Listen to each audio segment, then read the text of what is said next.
온 마을이 그 사실을 알았으니 아마 손쉽게 찾을 수 있었을 것입니다. 가늠하다가 현장에서 잡혔는데 남자는 어디 갔을까요? 남성 중심의 사회 구조에서 남자는 무죄였고 여자는 유죄였습니다. 그래서 여성만 끌려왔던 것입니다. 그런 불합리한 일들은 당시 셀 수 없이 많았을 것입니다. 남자는 눈 감아주고 힘없는 여성만 잡아다가 법의 심판 앞에 세웠던 것입니다. 그리하여 성전 한복판에 서게 된 여인의 몰골이 말이 아니었을 것입니다. 옷을 제대로 걸쳤을 리 없고 분노한 이들이 얼마나 거칠고 험악하게 다뤘을지 뻔합니다. 그녀는 온갖 욕설과 손가락질을 받고 죽어 마땅한 존재가 되었던 것입니다. 이상한 점은 가늠하다가 현행범으로 잡혔으니 법대로 처리하면 되는 것이었습니다. 증인으로 나설 사람들도 무수히 많았으니 어렵지 않았습니다. 다시는 그와 같은 악한 죄가 없도록 제거하는 게 마땅했습니다. 공동체를 지키기 위해서. 사실 구약에서 간음을 엄격하게 다뤘던 이유 중에 하나였습니다. 공동체를 지키기 위함입니다. 하지만 율법의 통제가 느슨해졌습니다. 하박국 시대처럼 율법이 해이하고 정의가 굳게 행하여지던 때였다는 것입니다. 그러니까 지금 안 해도 되는 일을 굳이 힘들여 수고로이 하고 있는 것이지요. 목적 때문에. 목적이 있었던 거죠. 예수님을 잡기 위한 미끼였던 겁니다. 랍비와 율법의 수호자들의 작품이었습니다. 마음에 드십니까? 당시 선생님으로 통하던 랍비들과 율법의 수호자라고 자청했던 바리새인들의 작품입니다. 아주 치졸하고 야비한 방식이었습니다. 오늘 말씀 5절의 말씀을 제가 한번 읽어드리겠습니다. 5절입니다. 모세는 율법에 이러한 여자를 돌로 치라 명하였거니와 선생은 어떻게 말하겠나이까? 돌로 치라 한다면 그동안 사랑하라 말씀하셨던 예수님의 말씀을 스스로 깨는 것이 될 것이고, 당시 사형 집행권은 로마에 있었기 때문에 큰 문제가 될 수 있었던 겁니다. 반면에 치지 말라 한다면 모세의 율법을 정면으로 위반하는 것이 되고 부인하는 것이 되니 유대인들이 가만히 있을 리 없었던 겁니다. 이들의 관심은 애초부터 간음한 여인에게 있지 않았다. 공동체를 위한다거나 율법 수호의 목적이 아니었다라는 것입니다. 오늘 오직 눈에 가시였던 예수님을 책잡고 고발할 구실을 얻고자 여인을 이용했을 뿐입니다. 그러자 예수께서 아무 말씀도 하지 않고 몸을 굽혀서 손가락으로 땅에 쓰셨습니다. 무리의 재촉, 무리의 다그침에도 아랑곳하지 않고 그 땅에 쓰시는 그러한 행동을 하고 계십니다. 돌을 들고 몹시 흥분되어 성난 군중들의 소리가 들려집니다. 칠까요? 말까요? 기세등등이죠. 목적을 다 이루기 직전입니다. 고지가 보이는 것이죠. 정의의 사자가 되어 마치 죄를 경멸하듯이 고발합니다. 무엇인가 홀린 것처럼 그들은 외치고 외칩니다. 말문이 막힌 예수님, 아무 말씀을 하지 않으셨으니 말문이 막혔죠. 그들의 덫에 걸려버렸습니다. 하지만 흥분해 있는 사람들에게 말해본 적이 있으실 텐데, 흥분해 있는 사람에게 말을 해도 듣지 않습니다. 들리지 않게 되는 거죠. 군중 심리에 휩쓸리면 말도 안 되는 일을 정의의 이름으로 자행하기도 합니다. 희한하게도 군중 안에 숨어 있으면 엄청난 일들을 하게 되는 것을 볼 수 있지 않습니까? 그 상태로는 실수하기 쉽습니다. 왜냐하면 감정이 앞서기 때문입니다. 먼저 흥분을 가라앉히고 이성적으로 생각할 수 있어야 하는 겁니다. 그럴 때 숨 한 번을 깊이 들이마시는 것, 그것도 도움이 될 수 있는 거죠. 시간 지연 전략. 저는 이 예수님의 장면을, 이 행동을 시간 지연 전략이라고 보는데요. 관심과 시선을 다른 쪽으로 바꾸고 있는 겁니다. 흥분돼 있는 그들의 그 마음을, 그 관심을 다른 곳으로 돌리고 있습니다. 예수님의 예기치 못한 행동에 사람들이 뭐지? 궁금해하고 그쪽으로 끌리게 되었지 않습니까? 땅에 쓰신 글씨, 오늘 설교의 제목입니다. 무엇이라고 쓰셨을까요? 오늘 잘 오셨습니다. 답을 알려드립니다. 여기서만 가르쳐 드립니다. 다른 데 없습니다. 영서라는 말 들어보셨습니까? 특별한 하늘의 비밀과 계시가 담겨 있는 글에 대해서 표현할 때 영서라는 말을 쓰게 되는데요. 잘 들어보십시오. 라고 얘기하는 사람은 따라가지 마십시오. 거짓입니다. 사기입니다. 이단입니다. 성경이 기록하여 주지 않습니다. 성경이 기록하고 있지 않다는 것입니다. 다만 사람들의 많은 죄를 쓰셨는지, 살인하지 말라, 간음하지 말라, 도둑질하지 말라, 이런 말씀을 쓰셨는지, 예수님이 끊임없이 말씀하셨던 사랑과 용서와 관련된 말씀이었는지, 믿음이 없는 세대와 무지한 사람들을 향한 예수님의 간절한 기도였는지, 아니면 의미 없는 낙서였는지 알 수가 없습니다. 하지만 성전 바닥에 깔렸던 박석이라는 돌 위에 흙먼지를 이용해서 쓰는 글이었으니 선명히 보였을 리가 없고, 또한 무리 중 대부분은 문맹이었습니다. 시대를 기억해 보시면 10명 중에 1명 정도만이 글을 읽을 수 있었다라는 것입니다. 그러면 가까이 있었던 아주 소수만이 읽을 수 있었던 땅에 쓰신 글씨. 그럼에도 지금 예수님의 손끝에 모든 이들의 이목이 집중되었습니다. 손가락으로 쓴 글씨. 어디서 많이 본 것 같지 않으십니까? 떠오르는 장면이 있는데요. 모세가 시내산에서 받아든 10계명의 2돌판 기억하실 것입니다. 그것은 하나님이 손으로 쓰신 글씨였습니다. 그 말씀이 출애굽기 31장 18절의 말씀입니다. 읽어드립니다. 여호와께서 시내산 위에서 모세에게 이르시기를 마치신 때에 증거판 2를 모세에게 주시니 이는 돌판이요 하나님이 친히 쓰신 것이더라.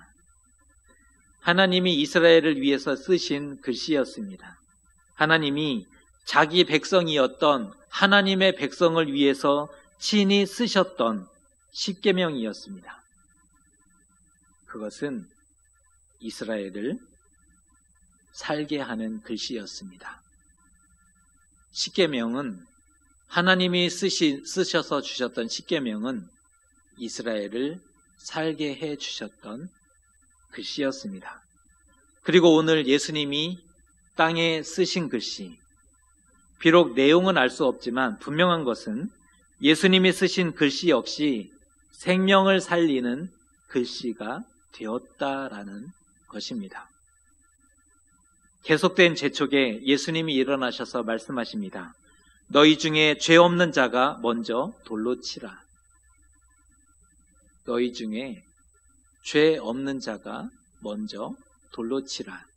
그리고 또다시 몸을 굽혀 손가락으로 땅에 쓰시기를 시작했습니다.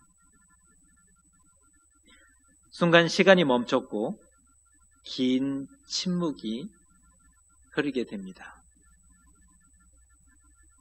당시 율법 교사들은 가장 경건한 사람이라도 죄를 범했다라고 가르쳤습니다. 당시의 가르침과 교훈이었는데 누가 그것을 가르쳤냐면 오늘 돌을 들고 있던 서기관들, 율법 교사들이죠. 바리새인들이 백성들을 향해 끊임없이 가르쳤던 교훈이었다는 겁니다. 그러니 돌을 들고 있던 서기관들, 돌을 들고 있던 바리새인들이 그 자리에 있을 수 없는 상황이 되고 말았던 거죠. 그동안 자신들이 백성들을 향해 끊임없이 교훈했던 말, 가장 경건한 사람이라도 많은 죄가 있는 것이다. 세상에 죄 없는 자가 어디 있겠습니까? 그런데 이 말씀을 정확하게 더 표현해 보면, 원어적으로 설명해 보면 죄에 대한 욕망이 없는 자라는 표현입니다. 죄 없는 자가 아니라 죄에 대한 욕망이 없는 자, 마음과 생각과 영혼까지 깨끗한 자를 요구하는 거죠. 죄에 대한 욕망이 없는 자가 먼저 돌로 치라. 이 말씀을 듣고 양심의 가책을, 그래도 양심이라는 게 있어서 양심의 가책을 느낀 이들이 그 자리를 떠나게 됩니다. 참으로 다행입니다. 너를 고발하던 그들이 어디 있느냐? 아무도 없습니다. 예수께서 말씀합니다. 나도 너를 정죄하지 아니하노니 가서 다시는 죄를 범하지 말라. 예수님이 죄를 가볍게 다루신 장면이 아닙니다. 죄가 없다, 잘했다, 괜찮다 이렇게 말씀하시는 장면이 아니라는 겁니다. 죄는 미워하셨지만 사람은 미워하지 않으신 것입니다. 예수님은 그 누구도 정죄하지 않으셨습니다. 그 누구도, 그 어떠한 사람도 정죄하지 않으셨습니다. 오히려 말씀합니다. 내 죄를 사하였노니 다시는 죄를 범하지 말라. 음행 중에 잡힌 여자는 이후에 다시는 죄를 범하지 않게 되었을 것입니다. 어떻게 알 수 있었을까요?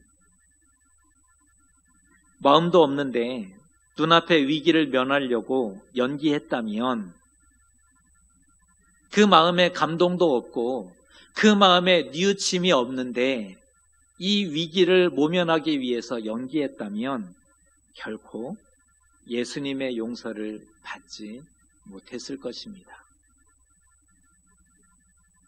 적어도 그녀는 죄를 깨달았고 진실로 돌이킨 사람이었습니다. 다른 말로 하면 회개에 성공한 사람이었다라는 말씀입니다. 물론 여성 홀로 산다는 것이 쉽지 않으나 이후에 더 많이 인내하고 더 많이 땀 흘리고 더 많이 수고하며 그 삶을 살아가게 되었을 것입니다. 왜냐하면 그녀는 예수님을 만나 구원받았고 예수님을 만나서 생명을 얻었기 때문입니다. 어둠에 갇혔던 한 사람이 이제는 진정한 자유를 얻게 되었고 생명의 빛을 얻게 된 것입니다. 이 다음 구절 8장 12절에 예수께서 생명의 빛을 언급하신 것에서 우리는 그 사실을 알 수 있습니다. 우리는 예수님을 만나셨습니까? 우리는 구원과 생명을 얻은 사람입니까? 우리는 참된 용서를 받으셨습니까? 그렇다면 다시는 죄를 범하지 말라.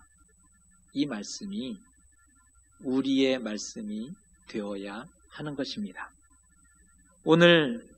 오늘날 죄 없는 자가 먼저 돌로 치라라고 말씀하셨다면 큰일 날 뻔했습니다. 너도 나도 앞다투어 돌을 던져버렸을 것이기 때문입니다. 그만큼 영적으로 혼탁하고 신앙과 양심이 무너진 시대가 바로 오늘의 시대입니다. 오늘 말씀에서 우리는 어디에 서 있는지 돌아봤으면 좋겠습니다. 사건과 무관한 타자로, 제3자로 그렇게 무덤덤이 서 있지 않으셨습니까? 오늘 말씀은 나를 향한 말씀이 아니거든요.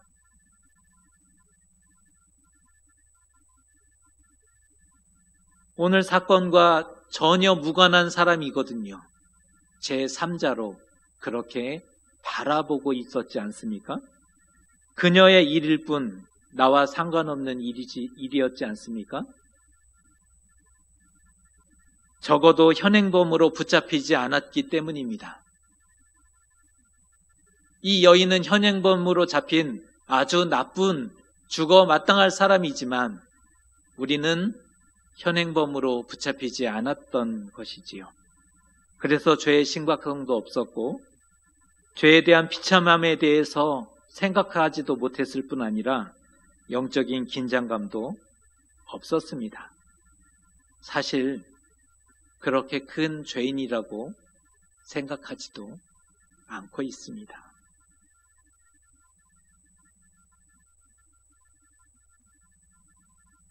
우리 자신의 모습이 놀랍지 않으십니까?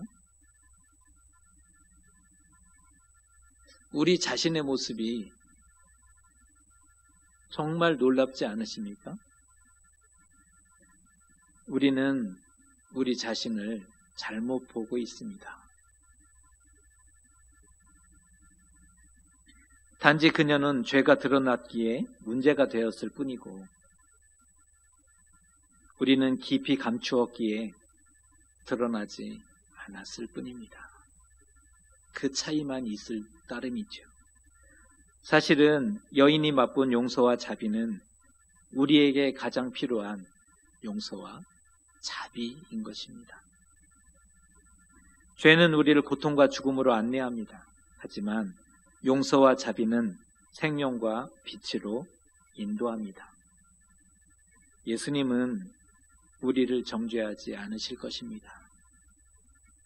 오늘 말씀에 나온 여인을 정죄하지 않으셨듯이 예수님은 우리 역시 정죄하지 않으십니다. 지금 우리를 위해서도 살리는 글씨를 쓰고 계시는 것이지요. 우리의 삶에 살리는 글씨를 끊임없이 쓰고 계십니다. 회개의 기회를 빼앗기지 말으셨으면 좋겠습니다. 늦기 전에. 축복하기는 예수님의 살리는 글씨로 인해서 우리의 삶과 인생이 완전히 달라지시는 그런 저와 여러분 되시기를 주님의 이름으로 축복합니다. 기도하겠습니다.